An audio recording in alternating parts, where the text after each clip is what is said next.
And so I you know, like, and I have, you know, I've done about 5 or 6 rewrite assignments in the past couple of years, and I mean, I don't know, maybe it's just me. I always see there's a way to make something better. I mean, I can read the biggest piece of crap out there, and I can say, oh, but there's this scene on page 37, and this is the scene that could turn this script around if we took out everything except page 37 and started from scratch.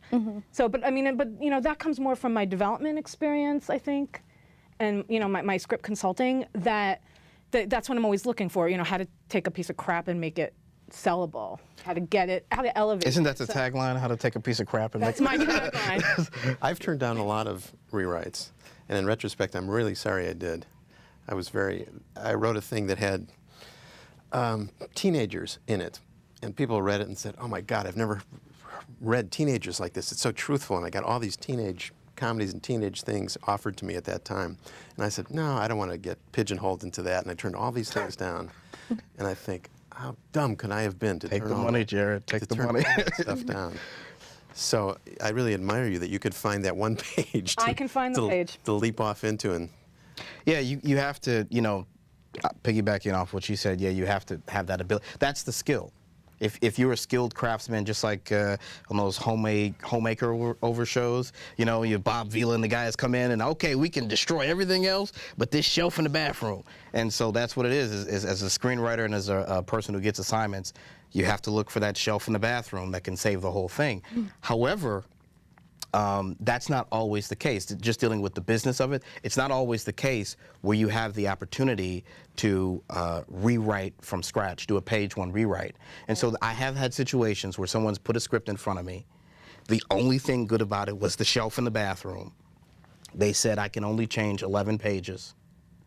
Do I want the assignment? And I turned it down. Because in 11 pages, it couldn't be fixed. You know, I wouldn't, if I was in that situation, I wouldn't take anything on. But I'm normally, I mean, I'm very opinionated and pushy and forceful, and I will convince them that the only thing that works is that shelf in the bathroom. I mean, yeah, we're a week from shooting in that one, you know. But yeah, no, I mean, you definitely have to be aggressive, and you have to, once you have your own voice and you know who you are as a writer, then you definitely have to take a stand. When you're rewriting, no, I was just going to say, you can't really do what you can't do. I mean, even if people are offering you money, and they say we want it like this and keep this, make it like Tarantino. Yeah, whatever. I mean, if you don't have a sense of what that story is the way they want it, I mean, it's going to turn out crappy, and then it's not going to help your reputation any. So at some point, you just can't do it. It's not within your ken to do. It's the balance between bringing what you have and you know is right to the table and honoring the original intent of either the original writer or the producers or whatever. And I think for me, both as a consultant and as someone who's been doing a lot of rewrite assignments, I spend a lot of time drilling down and finding out what the core intent was, so that way I can come back and pitch something that honors that intent. And so that way I have that balance. So that's a big point. If you're taking a rewrite assignment, and I also produce as well as write, if you're taking a rewrite assignment, you do need to ask the right questions and pester them. When I first started, I didn't want to ask any questions because I didn't want to lose it. And I wound up in very horrific rewriting situations. So what she's saying is very important, that you do, if you're getting a rewriting assignment, you do need to keep asking questions to try to drill down what's the intent. And I just have one point on that.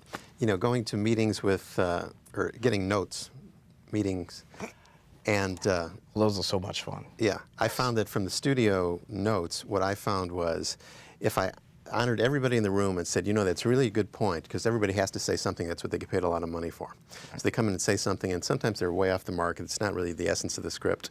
And I found if I say, you know, that's really a really good point, and I've heard that a lot, so I'm sure you're right, but I'm not sure that's quite the answer yet. And let me go back and think about it. And as long as they're acknowledged and they feel good about themselves, I found out if everybody feels good about themselves coming out of the meeting, they'll really leave me alone.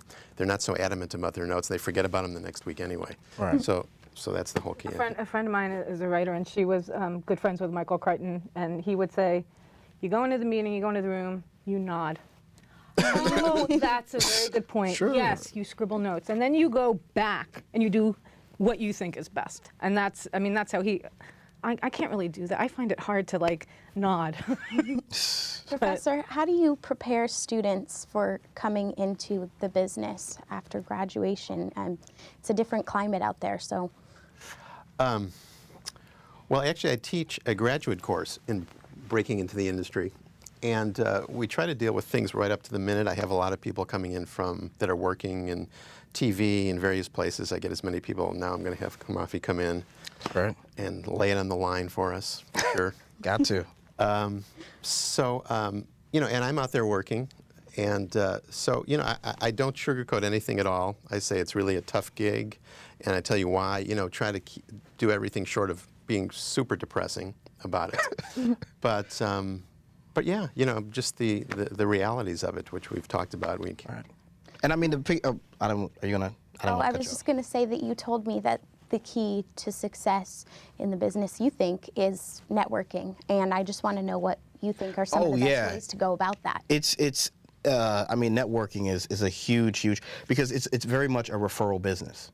You know, it's very much, I work with this guy, he was good, he'll treat you right, you should work with him. I mean, it's so much a referral business that you really need to get out there. Now, but what if you're just off the plane from just well, the thing is that the in internet LA, is the great equalizer. You're not off the plane. And so, okay, I'm going to try to hit both points at once. I'm going to see if I can do this. Okay, to piggyback off his not getting too depressing thing and your question.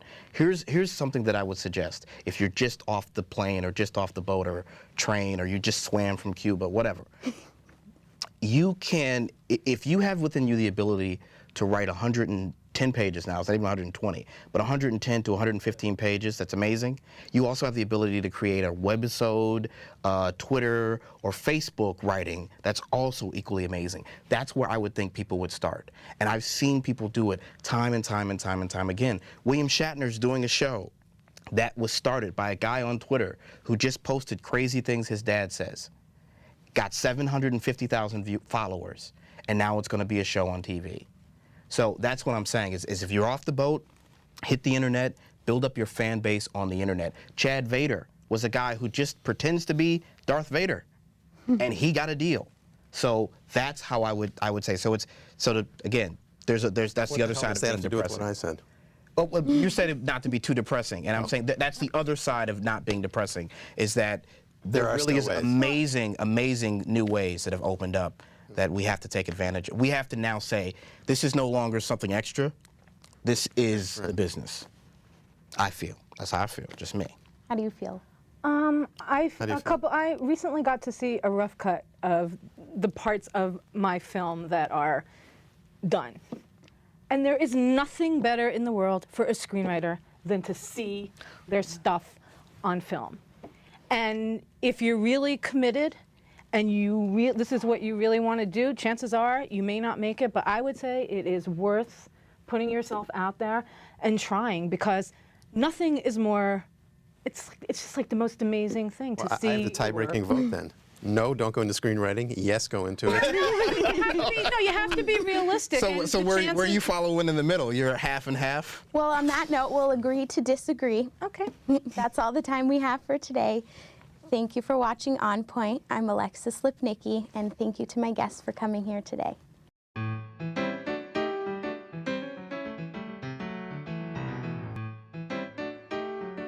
So why do you guys like writing? It's this series Is it similar to orgasm? Yes. It is. It's Just cut right through it. That's what you just get right to the point. That's exactly right. When you get good feedback on it, when an Academy Award-winning producer wants to meet with you. That's a super orgasm right there. No, all of those moments are like these major Spielberg calling, hey, whoa. A lot of times when I was writing, before I got this gig, which is a nice steady thing, and then, I'd be writing, don't know where the rent is coming from, but at the end of the day, if I wrote like 5 or 8 really great pages and I realized, wow, this is really good, and I thought, I don't care about anything else.